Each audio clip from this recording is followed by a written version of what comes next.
South India Shopping Mall, the wedding mantra, sarikotta wedding collection, South India Shopping Mall. మీరు మొత్తం Bruce Lee చరిత్ర అంతా చదివేశారు. Bruce Lee కూడా ఇన్ని విషయాలు తెలుసుంటావేమో. ఆబ్వియస్లీ, ఎందుకంటే నేను టావో బ్రూస్లీని నేను ఈ మొత్తం అన్ని చూసి తర్వాత రిటర్న్ ఆఫ్ ద డ్రాగన్ ఈ డైరెక్టెడ్ హిమ్సెల్ఫ్. అది యాక్చువల్లీ ఒరిజినల్ రిలీజ్ అయింది వే ఆఫ్ ద డ్రాగన్ అనే పేరుతో, కానీ ఎంటర్ ద డ్రాగన్ తర్వాత డబ్ చేశారు కాబట్టి ఇక్కడ రిటర్న్ ఆఫ్ ద డ్రాగన్ అని పేరు మార్చారు ఓవర్సీస్ రిలీజ్కి.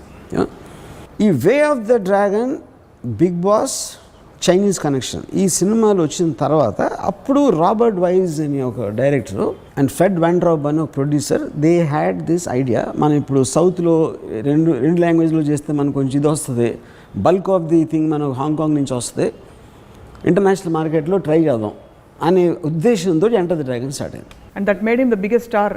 ఎంటర్ ద డ్రాగన్ స్టార్ట్ అయిన తర్వాత ఒక 1 month రిలీజ్, ఈ saw the last copy, first copy and is very happy with it, and he told his wife and everything. అంటే I couldn't have asked for a better platform to showcase my art అన్న దాని ఆ ఫీలింగ్లో, అంటే music దగ్గర నుంచి sound effects everything he was doing it himself ఆ టైంలో. Hollywood studios they had a very mixed, అంటే impact they can't get away, కానీ జనరల్ ఆడియన్స్ వస్తారా రారా. చైనీస్ హీరో అంటే Asian and American, western, European మార్కెట్స్లో ఒక చైనీస్ ఫేస్ని చూసి వచ్చిన అంతవరకు లేదు, అసలు ఇన్స్టెన్స్ అనేది లేదు. Actually that way he created history of course. And release అయిన తర్వాత ఇట్ క్రియేటెడ్ ఎ సెన్సేషన్. అంటే ఫస్ట్ నా కజిన్ చెప్పాడు, బ్రూస్లీ చచ్చిపోతాడా, how the fuck and Bruce Lee die అనేది ఫీలింగ్. అప్పుడు ఒక స్టేజ్లో తను ఏదో చంపేశారు, చైనీస్ షాలిన్ మాంక్ టెంపుల్ వాళ్ళు కంఫూ సీక్రెట్ ఇచ్చేసిన వాళ్ళు ఏదో చేశారు, గవర్నమెంట్ చంపేసింది, ఏదో రకరకాల ఒక వార్తలు. ఎందుకంటే బ్రూస్లీ అనే ఒక చాటు అనేది అసలు ఊహకి అందదు, అసలు యూ కాంట్ అండర్స్టాండ్. అంటే most perfect specimen of human being, his strength of mind, his intensity, his body, his fighting skill, అంటే you can't go better than Bruce Lee. అలాంటి ఎలిమెంట్ ఉన్న మనిషి just like that he died. అదేంటి, it's a reaction to a pain killer tablet. The official confirmation the death సర్టిఫికేట్లో ఒక aspirin లాంటి టాబ్లెట్కి ఒక negative reaction తోటి చచ్చిపోయాడు బ్రూస్లీ. యాక్చువల్గా మీకేమనిపిస్తుంది, do suspect that? I think 100% official cause is correct. ఎందుకంటే కాన్స్పిరసీ అనేది ఎవరైనా ఏదైనా అనుకోవచ్చు, దెయ్యం వచ్చి చంపేసింది అనుకోవచ్చు, లేకపోతే దేవుడు ఏదో అనుకున్నా, అది పాయింట్ అది కాదు. Eventually, autopsy report-lo what is his fat content was very, very less, and abnormally low, because he used to work out some 7 to 8 hours a day, physical workout I'm talking about. Ala chesinappudu already doctors warned him.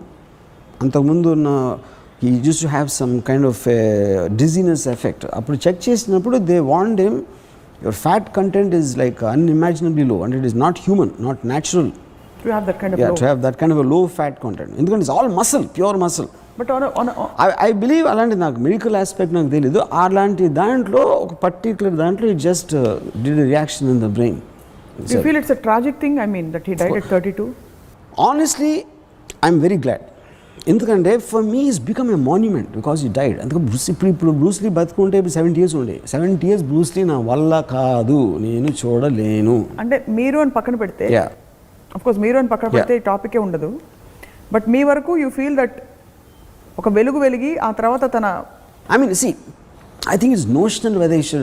నాకు ఒక్కటేంటంటే Bruce Lee లాంటి మనిషి ఇవ్వాలి ఉంటాయి, the technology what you have in capturing him, his movements and అంటే high speed cameras కానీ, అంటే అసలు ఎలాంటి అద్భుతమైన సినిమా మార్షల్ ఆర్ట్స్లో వచ్చి ఉండేది అనేది నా ఊహకు అందట్లేదు. బ్రూస్లీ లాంటి మనిషి ఇవాళ ఉంటే ఒకవేళ.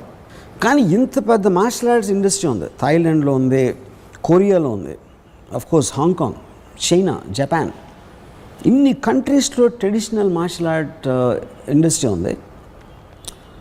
They couldn't produce one Bruce Lee more.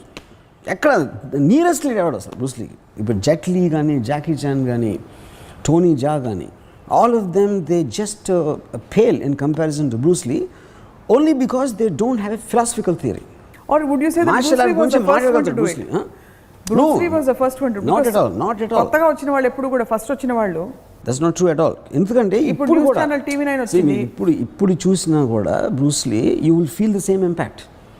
ఇప్పుడు I'm saying that is true. అంటే after you saw all this own back వచ్చింది, ప్రొటెక్టర్ వచ్చినాయి, అన్ని ఆల్ ది అంటే he is already from nowhere, ఏమీ లేని దాని నుంచి. అంతకుముందు ఎవరు లేరు ఇలాంటి ఆద్యులు లేకపోతే పెద్ద పెద్ద మాస్టర్స్. బ్రూస్లీ ఒక చాలా పెద్ద బెంచ్ మార్క్ క్రియేట్ చేసి తర్వాత వచ్చిన వాళ్ళు ఎవరు అంత బెంచ్ మార్క్ క్రియేట్ చేయలేకపోయారు. అదే నేను ఇందాక నుంచి చెప్తుంది అదే. Bruce Lee it is the man who's created, it is not the martial art. ఐస్లో చూసిన intensity that has more fighting power than actually is punch. You know that's him as a person. ఇప్పుడు ఒక రిటర్న్ ఆఫ్ ద డ్రాగన్లో warning వేస్తాడు, ఆడ ఇలా ముందుకు వెళ్ళబోతే హీరోయిన్ ఆపుతున్నాడు.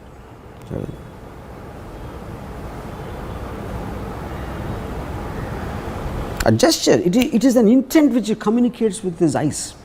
దాని మూలన తన పంచ్ ఎక్కువ పవర్ఫుల్ అనిపిస్తుంది. అది పాయింట్ అక్కడ. It is a man. It is like the one. So it's water.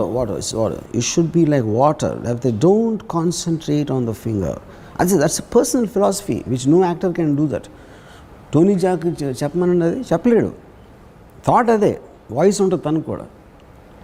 తన ఇంటర్నల్ ఫీలింగ్ ఒక ఎక్స్టర్నలైజ్ ఎక్స్ప్రెషన్లో వచ్చిన దాని మూలన ఈ just stays in our mind after that. So he was a real hero. Hero, I don't know. I think he's a force. He's a force of nature. I mean, I think people like Bruce Lee will happen. I mean, I think happened only once in the history of the world. What do you think? Ante ఇప్పుడు if you look at his death and the way things happened for him, ఇదంతా ఏంటంటారు? What is your personal philosophy about this? Shaped. How did Bruce Lee become a Bruce Lee? See, I'll tell you.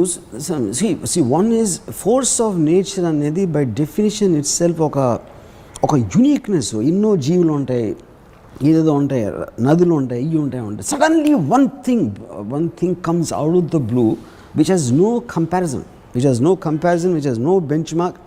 మీరు అంతకుముందు కనీ విని ఎరగని అని ఒక phrase ఉంటుంది కదా, కనీ విని ఎరగని ఒక మనిషి, అది ఫోర్స్ ఆఫ్ నేచర్. అది ఎవరు క్రియేట్ చేయాలి. అంటే nature wants to express itself through him. Yeah. And he became the perfect medium. ఒక డైమండ్, ఎన్నో రాళ్ళు ఉంటాయి, రప్పలు ఉంటాయి, ఒక కోహినూర్ డైమండ్ ఒకటే ఉంటుంది. అది రాయి. అదొక్కటే ఎందుకు వచ్చిందంటే అది కావాలని బ్రహ్మో గెమ్మో క్రియేట్ చేసాడా, లేకపోతే ఇట్ ఈస్ బై యాక్సిడెంటా, ఇట్ ఈస్ బై ఇంటెంట్ అనేది I think I or anybody will be too less to comment on that. Why only Bruce Lee should be this and so that is why it's called a force of nature. Nature ఒక particular టైంలో takes a decision or just on something that's it. So the force of nature aspect is a point is like ఒక same thing will go to an artist like maybe a Mozart, for example. You know? Same thing can go to some highly intellectual Adolf Hitler. How can you convince entire Germany that he can be the king of the world? And it is that one particular trait in that person. They are all forces of nature.